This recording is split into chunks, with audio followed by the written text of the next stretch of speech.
Halo traders, salam investasi. Kembali bersama saya Indra Yudhistira di dalam VBS Weekly Sentiment Forex untuk membahas bagaimana perdagangan mata uang asing pada minggu ini.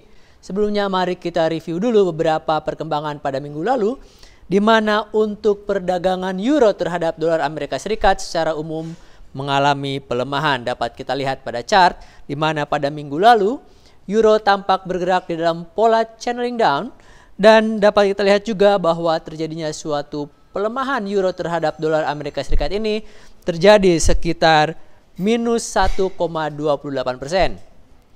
Salah satu hal yang cukup penting yang menandai ataupun menyebabkan pergerakan melemahnya euro ini adalah terjadinya suatu peningkatan di dalam tingkat pengangguran di Uni Eropa. Lalu untuk perdagangan yen Jepang terhadap dolar Amerika Serikat di dalam pair USD JPY pada minggu lalu dapat kita lihat terjadi suatu pola reversal, di mana pada awal minggu perdagangan yen sempat menguat tajam namun dibalik oleh kenaikan dolar Amerika Serikat, dan dapat kita lihat terjadi secara umum suatu pola penguatan yen terhadap dolar AS, dan secara umum pada minggu lalu pair dolar terhadap yen mengalami penurunan sekitar minus 0,72%.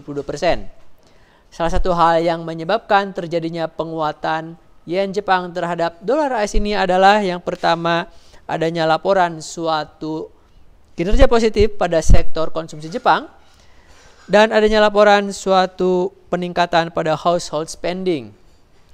Lalu sterling hampir sama dengan euro pada minggu lalu juga bergerak melemah terhadap dolar Amerika Serikat. Mata uang ini masih bergerak di dalam pola channeling down pada minggu lalu, dan terjadi suatu penurunan sekitar minus 77 pips atau sekitar minus 0,51%. Salah satu hal yang menyebabkan kenapa sterling bergerak melemah pada minggu lalu adalah terjadinya ataupun pergerakan pasar pasca penurunan peringkat utang ataupun kredit rating pemerintah Inggris, obligasi pemerintah Inggris oleh Moody's Investor Service. Adapun untuk minggu ini terdapat beberapa perkembangan yang cukup penting untuk disimak, dan untuk minggu ini tampak cukup sibuk, di mana dari sisi fundamental ada beberapa hal yang dapat kita jadikan acuan. Beberapa pengumuman penting akan disampaikan oleh bank sentral secara global, diantaranya oleh Bank Sentral Australia, Bank Sentral Jepang, Bank Sentral Inggris, dan Bank Sentral Eropa. Adapun pada hari ini telah diumumkan oleh Bank Sentral Australia bahwa RBA menahan suku bunga acuan atau cash rate pada tingkat 3%. Lalu selain itu, dari ekonomi Inggris juga dilaporkan adanya suatu peningkatan pada sektor jasa, dan kinerja ini menunjukkan suatu kinerja yang lebih baik daripada estimasi ekonom.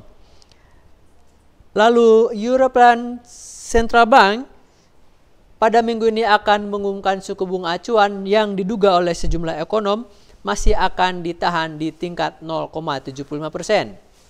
Bank Sentral Jepang juga diperkirakan masih akan menahan suku bunga acuan lebih kecil dari 0,10%.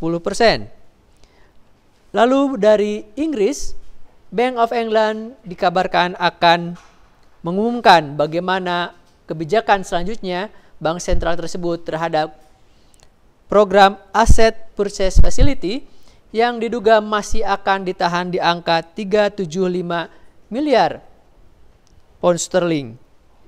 Dari Amerika Serikat terdapat dua hal yang cukup penting untuk dijadikan acuan. Yang pertama adalah pengumuman dari The Fed mengenai hasil stress test pada perbankan di Amerika Serikat.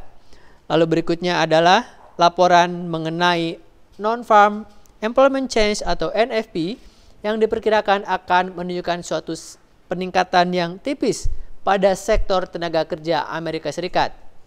Dengan menyimak dan mempertimbangkan perkembangan di atas, terdapat hal-hal yang kami jadikan acuan, dan kami menduga bahwa pergerakan euro pada minggu ini akan cenderung bergerak rebound.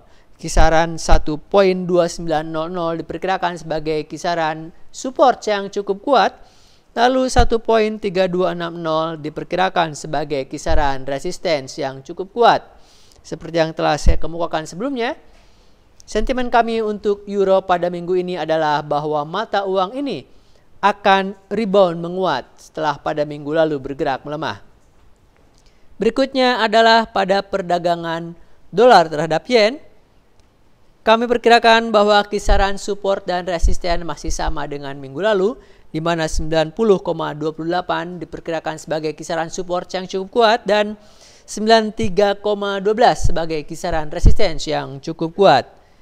Sentimen kami adalah bahwa mata uang yen masih akan bergerak menguat terhadap dolar Amerika Serikat, atau dengan kata lain, pair dolar yen masih akan bergerak pada teritori bearish. Berikutnya adalah untuk perdagangan sterling melawan dolar Amerika Serikat. Kisaran 1.4935 diperkirakan sebagai kisaran support yang cukup kuat dan 1.5319 sebagai kisaran resistance yang cukup kuat. Kami menduga bahwa setelah pada pergerakan minggu lalu terjadi pola channeling down, kami mengharapkan adanya suatu pergerakan rebound pada sterling. Dengan kata lain, sentimen kami untuk sterling pada minggu ini adalah bahwa mata uang tersebut akan berbalik menguat terhadap dolar Amerika Serikat. Demikian Fibis Weekly Sentiment Forex untuk kali ini. Happy trading dan salam Fibis.